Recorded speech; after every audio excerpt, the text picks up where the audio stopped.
E para, besimi na liron nga frika. Për cilës frikë? Gjithmonë njeriu e kanë frigu ato fuqit ose ajo energjia e fshehtë. Domethënë tradicionalisht njeriu ka pas frikë prej një energjie të padukshme. Dhe kjo energji në situata ja ka kufizuar edhe veprimtarinë, edhe punën. Ndërkohë që kur vjen besimi në Zotin, e liron njeriu prej këtyre besimeve ose prej frikës ndaj çdo gjaje që nuk e sheh, e që potencialisht kish mujt më tut prej saj. Qysh është e mundshme një njeri që beson Zotin, më nis tash më tut prej syshit, më tut prej gjinëve, më tut prej atij, po të më shtrohet një pyetje, po pse beson ti në Zotin? Ti beson Zotin mi gjumo këto sene, mos më tut prej të banave, pej asoj gruse, pej kësoj gruse, ma mor një kime, ma mor ato, ma mor këto. Domethënë, pse du mi më tut pej këtyne gjanave, ndërka që na e besojnë në Zotin.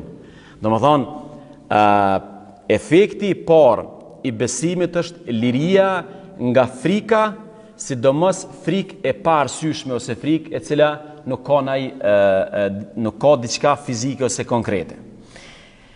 E dyta, impakti dytë që na besojnë është qartësia e gjanave madhore. Në mendimin e shumë njerëzve ka konfuzitet, ka dilemat mëdha dhe ka një farë, si me thonë, një farë hutije përballë shumë çështjeve madhore në jetë. Besimi në Zotin vjen edhe i qartëson këto gjana.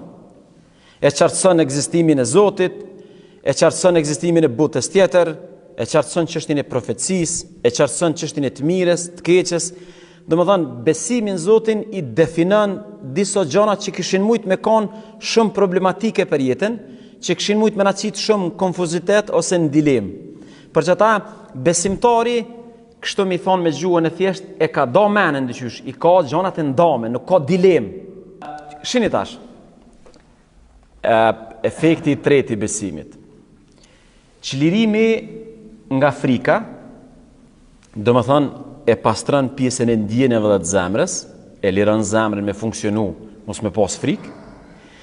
E dyta, definimi ose qartësimi i gjanave të mëdha, i çështjeve të mëdha, e pastron mendjen, e definon mendjen, edhe njeriu si ti çlirohet zemra dhe si ti çlirohet mendja, a dini që do të më bëj hapin e tretë.